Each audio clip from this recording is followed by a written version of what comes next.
here with Simply Happy Life. And this month we've been talking all about how to set smarter goals, how to crush your biggest goals in business yet, the mistakes that common entrepreneurs make and how you can avoid them in your business. All just these amazing tips and tools that are really going to help you make this your best business year yet. So, in that theme, I wanted to help you guys and to talk about how you can really map out your year for success. So, we are still just kicking off 2019, which is so beyond crazy to me to even say that. But really, let's dig into just the best way you can go about for your business and your life, mapping out this entire year to set yourself up for just true success. It's just three easy little things that you can do to really set yourself up for success. So, first, number one is to review and reflect. So, like that old saying that we can't know where we're going until we know where we've been, holds some serious truth here. So before we dive into all these new projects, try and aim for these new milestones and new goals, we really need to take a minute or two and reflect on everything we have been doing before. And it's even better if you want to grab a piece of paper and brainstorm some of these answers as we go through the following questions so you can really get to the root of your business, and in turn decide how to best move forward. So I want you to think about the things that did not work out for you as best as you would have liked or maybe planned in your business the prior year. So what were they? What didn't work? Why didn't it work? And then lastly, what would you do differently? So maybe your team members didn't work out as according to plan. I know I definitely had some hiccups in that, and you so easy and you plan it one way and maybe even a lot for just a little bit of time and then nothing goes according to plan, right? So just start brainstorming all those things that didn't work out according to plan, which everybody has them. But what we're going to do with them is how to make a better business and business owner. And then next, we want to think about the things that did work. So did something exceed your expectations? You were just throwing it out there to try and it just totally took off maybe. How could you really do more of this in the future of your business? How could you continue to improve on the things that are already working and make them even better? These are going to be the things you want to kind of double down on going forward. If it isn't broke, don't fix it, right? So we just want to improve it even more. What was the biggest goal or accomplishment you had in biz looking back? It's always nice to look back and really give yourself a well-deserved pat on the back because as business owners, we often hit goals and just kind of keep on trucking. And we don't really even acknowledge or give ourselves the time to reflect or even celebrate those small, sometimes even big wins. And in order doing this will always give us confidence and excitement when planning the next big goal and our next big year. It's also going to start giving you an idea of where you really excel at as a business or as an entrepreneur. And just like prior, those are the things that you can kind of look out for and double down. It's going to keep your eyes open to similar opportunities going forward. Now that we've kind of reminisced and thought about everything that the past year has been, we want to start looking to the future. So the second step I want you to do is to define where you want to go and what you want it to look like and feel like. So we've taken a moment and we've really thought about our business has been, the good, the bad, the ugly. But now we're going to think and plan for what we want it to look like and feel like going forward. As you know, I'm all about living our life first and building our businesses around it. Simply happy life, right? And I think it's so important to define these boundaries for ourselves so we can truly enjoy not only our business rather than being just swallowed up by them, but also our lives and that freedom that we all crave as entrepreneurs.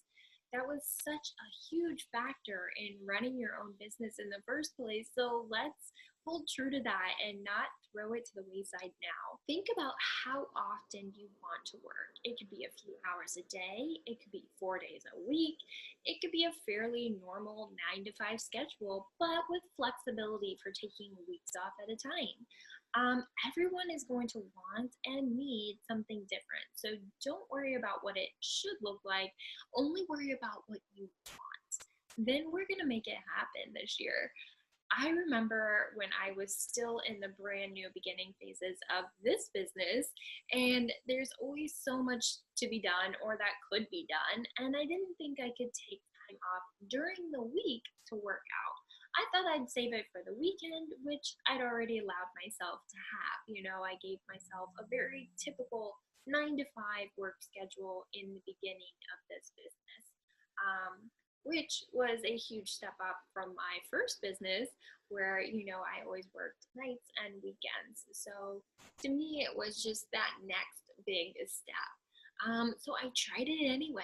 And honestly, the first month where I went 3 times a week in the middle of my workday, I hit my biggest revenue month. So that just goes to show you when you structure your business around your life, it will not impede your business growth. Often it will help it flourish because you are happy and healthy and you're not going to be stressed out trying to take care of all the things, in your life in your free time.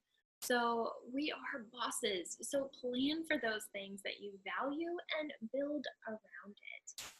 Next, I want you to think about the times of day you want to work. Some of you may be morning people or you've got your night owls. When does it feel the best to work for you? So then you want to plan for that. It will not only help you find that natural flow easier, but it's going to make your days a lot more enjoyable too.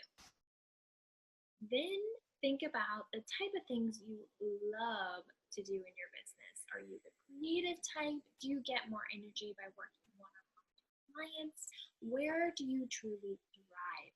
What parts do you just wake up and get so excited about working on today? Because those are the things that we are going to plan more of in 2019. It's your business and you made it so you can enjoy it. More of the things we love and less of the things that we don't love so much. So in turn, ask yourself, what did you enjoy the least about running your business? And again, it's going to be completely different for everybody.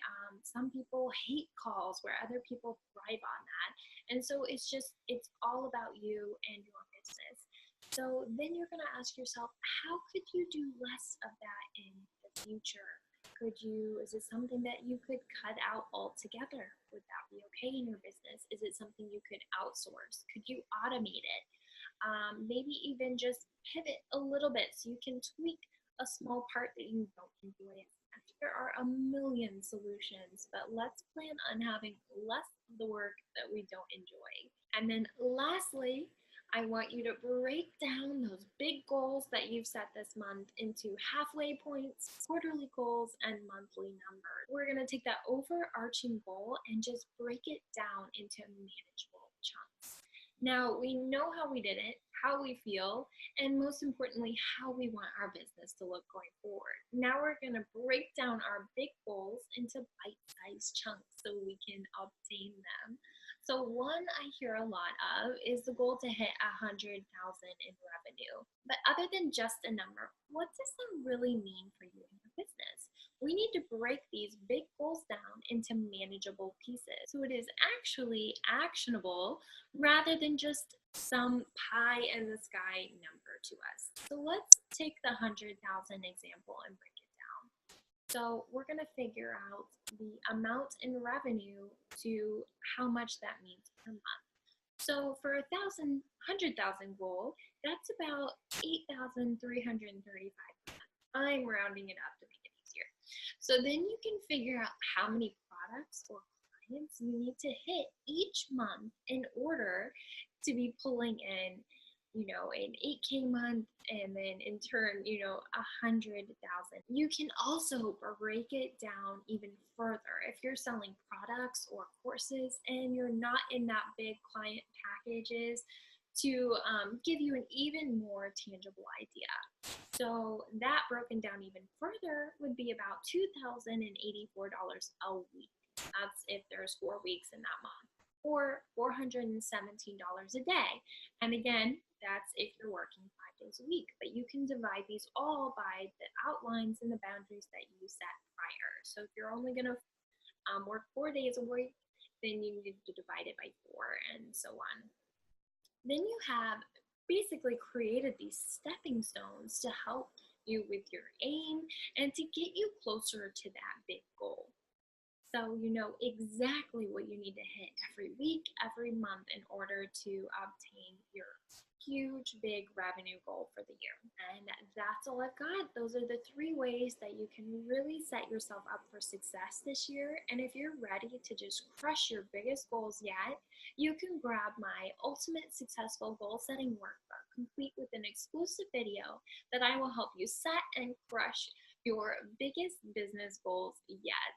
I will drop a link in the comments, and it includes a fill-in questionnaire, analytics and data, breakdown worksheet to help you get into the real nitty-gritty numbers of your business, a couple exclusive exercises to help you map out your most successful year yet, along with a smarter goals checklist to make sure your goals you set are in the right way. Daily, weekly, and monthly goal worksheets you can print off again and again to help you stay on track for your best year. Can't wait to see where this year takes you. Thanks, guys. Bye.